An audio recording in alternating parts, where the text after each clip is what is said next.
السلام علیکم ناظرین، امید ہے آپ سب خیریت سے ہوں گے۔ آئیے آج ہم سید امین القادری صاحب کا بہت ہی پیارا خوبصورت سا ایک بیان ہے سنتے ہیں، جس کا موضوع ہے حضرت نظام الدین اولیاء رحمۃ اللہ علیہ کا واقعہ۔ چلیے سنتے ہیں۔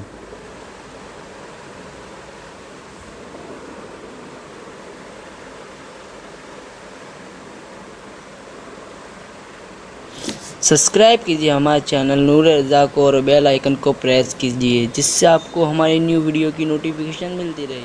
حضرت محبوب الہی نظام الدین اولیاء دوستوں کے ساتھ بیٹھے ہوئے ہیں، ادب کی بات چل رہی ہے۔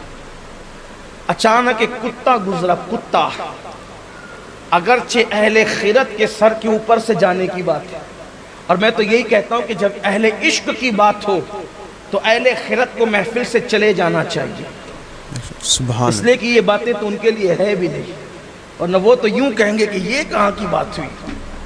جو نجس ہے کتا بھی قابل احترام ہوتا ہے۔ آج کل اس لیے کہ گھروں میں بیٹھ کر کے کچھ لوگ چھوٹی چھوٹی کلمیں مناتے ہیں نا، علماء اہل سنت کے خلاف، کہا دیکھو یہ سنی عالم اپنے آپ کو کتا کہہ رہے ہیں، غوث پاک کا کتا، اور کتا تو نجس ہوتا ہے، کتا تو ایسا ہوتا ہے، کتا تو ویسا۔ انہیں پتہ ہی نہیں بیچاروں کو کہ بات کرنے کا، کلام کرنے کا سلیقہ کیا ہوتا ہے۔ چلیں اس نے سنی عالم نے اپنے آپ کو کتا کہہ دیا تو آپ کو بخار آ گیا۔ آپ تو کہتے ہو کہ ہمارا مناظر شیر ہے، شیر، تو پھر ہم بھی کہیں کہ آپ نے درندہ کہہ دیا اپنے مناظر کو، وہ درندہ ہے۔ ایسی بات نہیں ہوتی۔ جب کسی کو شیر کہا جاتا ہے تو اس سے درندہ چیر پھاڑ کرنے والا نہیں ہوتا۔ شیر کہا مطلب اس کی بہادری کی طرف اشارہ ہے، چاند کہا مطلب اس کے حسن کی طرف اشارہ ہے، پھول کا مطلب اس کی نزاکت کی طرف، اس کی نکھرت کی طرف اشارہ ہے۔ ایسے ہی کتے میں ایک صفت ہے جس کو صفت وفا کہتے ہیں۔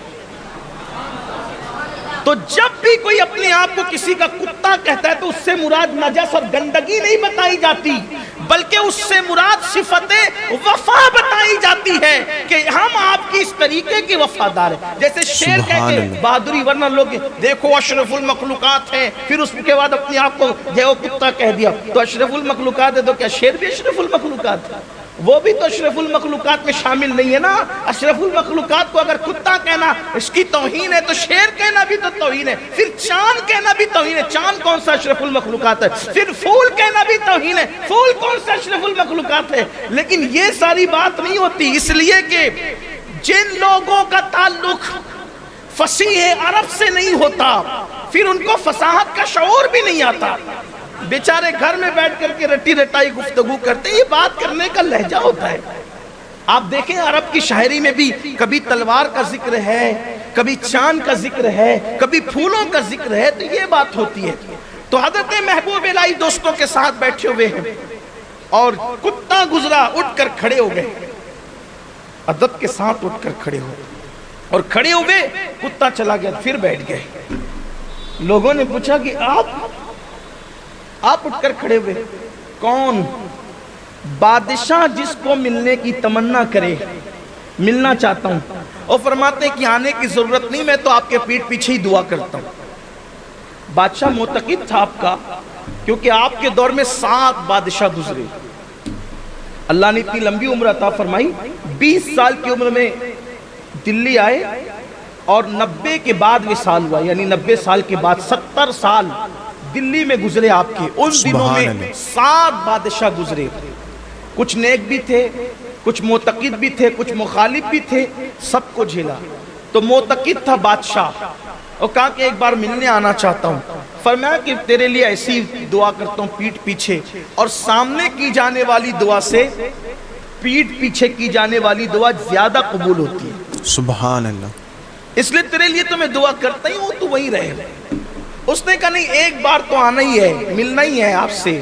فرمایا تو پھر میں نے 2 دروازے اسی لیے بنا کر کے رکھے ہیں، ایک دروازے سے آپ آئیں گے تو دوسرے دروازے سے ہم چلے جائیں گے، ملیں گے نہیں۔ اور جو بادشاہوں کو خاطر میں نہ لائے، بادشاہوں سے نہ ملے، کتے کے لیے اٹھ کر کے کھڑے ہو گئے۔ لوگوں کو حیرت تھی، کتے کے لیے اٹھ کے کھڑے ہو گئے، کیوں کتے کے لیے اٹھ کے کھڑے ہوئے؟ فرماتے ہیں اسی رنگ کا کتا میں نے اجودن کی سرزمین پر اپنے پیر و مرشد کی گلی میں دیکھا ہے۔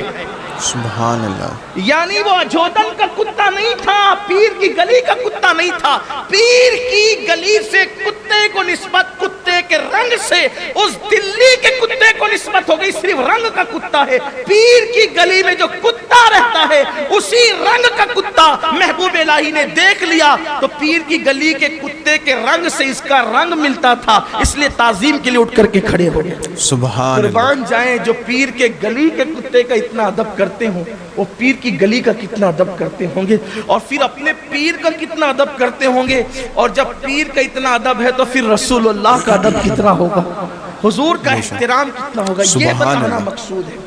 پھر جب لوگ ادب کرتے ہیں تو پھر شان بھی ایسی ہی پاتے ہیں، شان بھی ایسی ہی پاتے ہیں کہ پھر اللہ تبارک و تعالیٰ ان کو جو نوازتا ہے، اور جو نوازا محبوب الہی کو رحمت اللہ تعالیٰ، یہ نظام الدین کا جو نظام الدین اولیاء کا جو لقب ہے یہ اللہ نے عطا کیا۔ سبحان اللہ۔ فرماتے گلی سے میں جا رہا تھا، مجھے پیچھے سے آواز آئی نظام الدین، میں نے پلٹ کر دیکھا کوئی نہیں تھا، مولانا نظام الدین، پھر میں نے پلٹ کر دیکھا کوئی نظر نہیں آیا، مولانا نظام الدین اولیاء، میں نے پلٹ کر دیکھا کوئی نظر نہیں آیا، پھر میں بڑھتا چلا گیا کون بولتا ہے، پھر ساری دنیا مجھے خود بخود نظام الدین اولیاء بولنے لگی۔ سبحان اللہ۔ یعنی یہ القاب کوئی دیتا نہیں ہے، یہ قدرت کی طرف سے من جانب اللہ ملتے ہیں۔ سبحان اللہ، ماشاء اللہ، کتنا بہترین بیان حضرت سید امین القادری صاحب نے کیا ہے، اور کیا شان ہے حضرت نظام الدین اولیاء رحمۃ اللہ علیہ کی۔ اللہ عز و جل سے دعا ہے کہ حضرت نظام الدین اولیاء رحمۃ اللہ علیہ کے صدقے طفیل ہمیں سچا پکا عاشق رسول بنائے، ایمان پر خاتمہ بالخیر نصیب فرمائے، اولیاء کرام کا ادب و احترام کرنے والا بنائے، اور حضرت نظام الدین اولیاء رحمۃ اللہ علیہ کے صدقے طفیل سید امین القادری صاحب کے علم میں، عمل میں، عمر میں خیر و برکت عطا فرمائے۔ امید ہے آپ کو یہ ویڈیو پسند آئی ہوں گی، اسی طریقے سے ویڈیو دیکھنے کے لیے ہمارے چینل کو سبسکرائب کیجئے۔ ملتے ہیں انشاءاللہ نیکسٹ ویڈیو میں۔ السلام علیکم ورحمۃ اللہ وبرکاتہ۔